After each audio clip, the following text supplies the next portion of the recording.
ఏం వర్కౌట్ అవ్వట్లేదు, నాకు నవ్వు రావట్లేదు. సో లాస్ట్ టైము ఇంకా ఈ 20 మినిట్స్ ఉంది మ్యాచ్ అయిపోవడానికి, మోస్ట్లీ 20 మినిట్స్ ఉన్నప్పుడు నాకు జోబీలో నమ్మకం గుర్తించి దాన్ని ఇలా చేద్దాం, వర్కౌట్ అవుద్దని ఒక థాట్ వచ్చింది. దాన్ని ఇంప్లిమెంట్ చేసాం. Done with in fraction of ఒక 10 to 15 మినిట్స్లో వచ్చేసింది.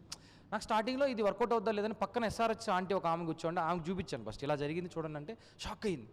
అరే షాక్ అవుతున్నారు, దీన్ని పర్ఫెక్ట్గా సౌండ్ ఎఫెక్ట్స్ వేసి మంచిగా దీన్ని డిజైన్ చేస్తే వర్కౌట్ అవుద్ది అనిపించింది. సో దాన్ని అలాగే చేసి అది వర్కౌట్ అయింది అంతే. తర్వాత ఇప్పుడు వస్తున్న రియాక్షన్ చూసి మీరు షాక్ అవుతున్నారా? అంటే ఇప్పుడు బ్రో ఎవరికైనా, ఎంత పెద్ద స్టార్కైనా ఎవరికైనా కూడా పాజిటివిటీ ఉంటే నెగిటివిటీ కూడా ఉంటుంది. సో నేను నా రీల్కి 2 మిలియన్ షేర్లు వచ్చాయి, 1.3 మిలియన్ లైక్స్ వచ్చాయి. సో పాజిటివిటీ ఉంది. At the same time negativity కూడా ఉంటుంది కదా. ఇప్పుడు 2 టీంలు ఆడుతున్నప్పుడు ఒక టీం సపోర్టర్స్ ఇంకో టీం సపోర్టర్స్ కూడా ఉంటారు కదా. అందరికీ నేను నచ్చాలని లేదు, ఆ కంటెంట్ కూడా నచ్చాలని లేదు. సో ఆ నెగిటివిటీ కూడా ఇంక తీసుకోవాలి, ఇంకా ఆప్షన్ లేదు. ఒక ఫేక్ లెటర్ని చేశారు, మంచి కంటే చెడు ఎక్కువ వెళ్తుంది అంటే నా వైరల్ కంటే ఇప్పుడు తెలుగులో ఇది ఈ ఫేక్ లెటర్ వైరల్ అవుతుంది. సో చెన్నై వాళ్ళు కంప్లైంట్ ఇచ్చారంట, చెన్నై వాళ్ళు ఇలా అంట అలా అంట అని చెప్పి ఒక ఫేక్ లెటర్ని సర్క్యులేట్ చేశారు, అది వైరల్ అవుతుంది.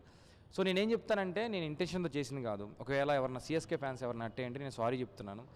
నేను నా టీం గెలవాలని కోరుకుంటాను కాబట్టి, అట్ ద సేమ్ టైం నేను కంటెంట్ క్రియేట్ చేస్తాను కాబట్టి 2 ప్యారల్గా జరిగేసరికి అది నాకు వర్కౌట్ అయింది అంతే.